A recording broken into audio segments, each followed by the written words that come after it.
Does the government want to control your every single move? This is the question that Afrikaners and other minorities should have on their minds with the rollout of the National Digital ID. Why, you may ask? Well, let me explain.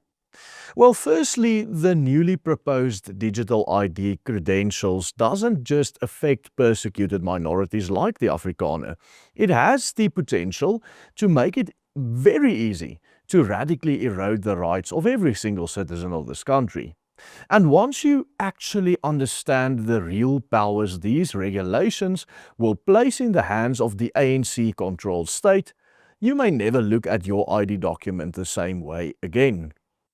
The South African Department of Home Affairs is planning to roll out their new legal framework for a digital identity credential for every single South African citizen.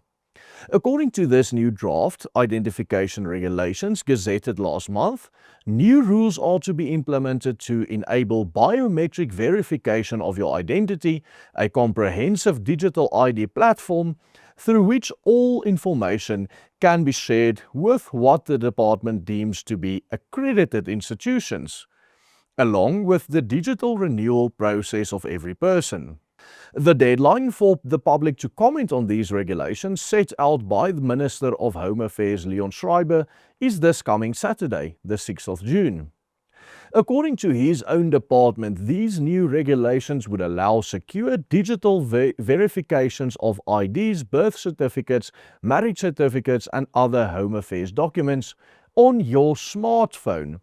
It will also allow remote identity verification and enable digital government services through interoperability with banks and other financial institutions, as well as any other institution the government deems accredited. All of your information will be stored and made available through a centralized government-owned mobile application called MyMzansi. Yet, while phasing out paperwork, especially in a country that is widely known for its bad administration, administrative delays may sound like a win for the convenience of the average person to have his own identity all on a smartphone app. The actual legal mechanics hidden within the draft text should make everyone's hair raise though, because hidden underneath the rhetoric for this new smartphone-based identification system is a mechanism for expanding the reach of the government that is not only known on the international stage for its tyranny and its corruption, but also its marginalization of its own citizens based on their race. Stay tuned, because in today's video we are going to expose what is really going on with this new regulations and this new proposed law. You see, while the concept of a digital ID may sound new or exciting in South Africa, it has long been implemented in China, one of South Africa's closest allies in the BRICS partnership. The Chinese government of Xi Jinping rolled out digital IDs 11 months ago already.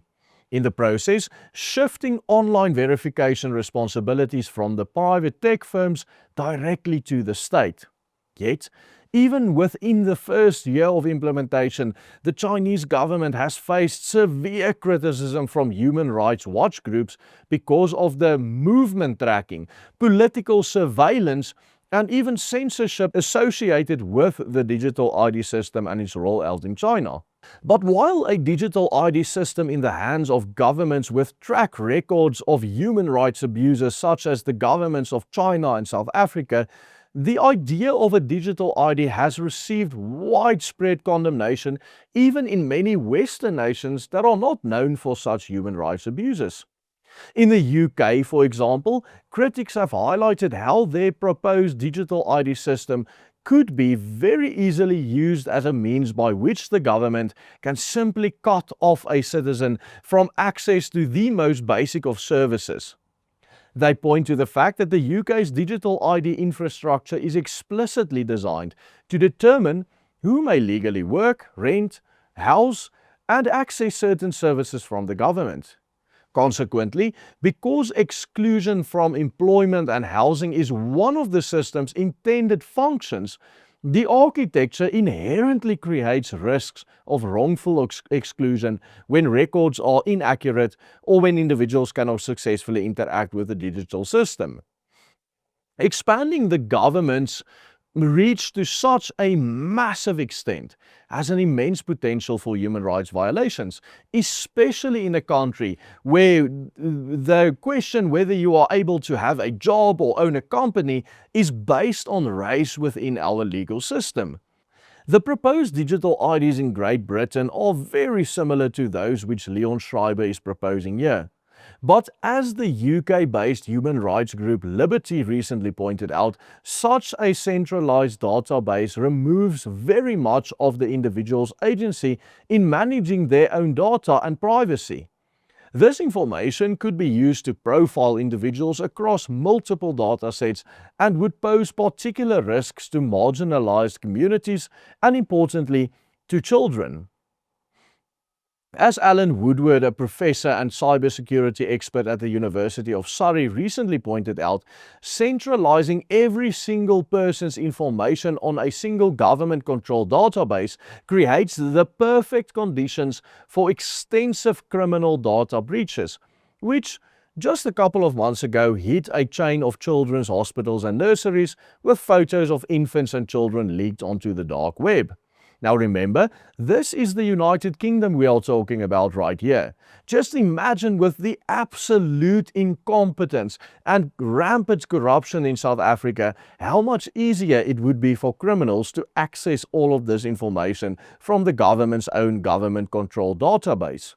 And keep in mind, these are worries expressed by human rights groups in first world countries. And it's not even third world countries with less corruption than South Africa.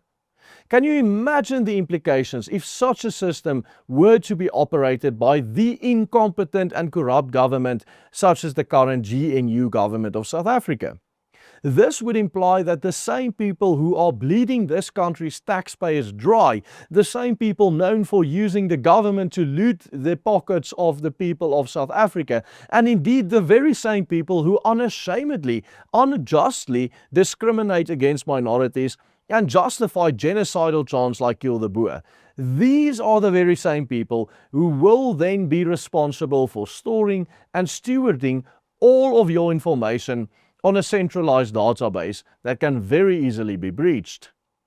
The potential implications of this are absolutely frightening. For one, imagine for some reason, such as a technical error in the system, you find yourself unable to verify your identity.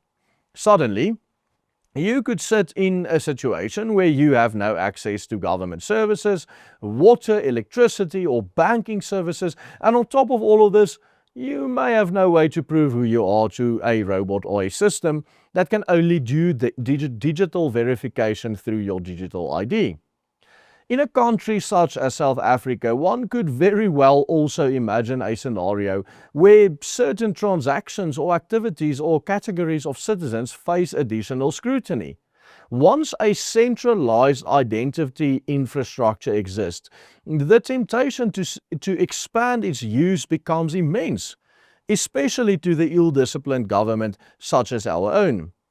And so, what is presented to the public as a very convenient way to store documents and to store your identity can very much easily and very fast become the gateway through which citizens must pass to participate in the most ordinary of economic and civic life.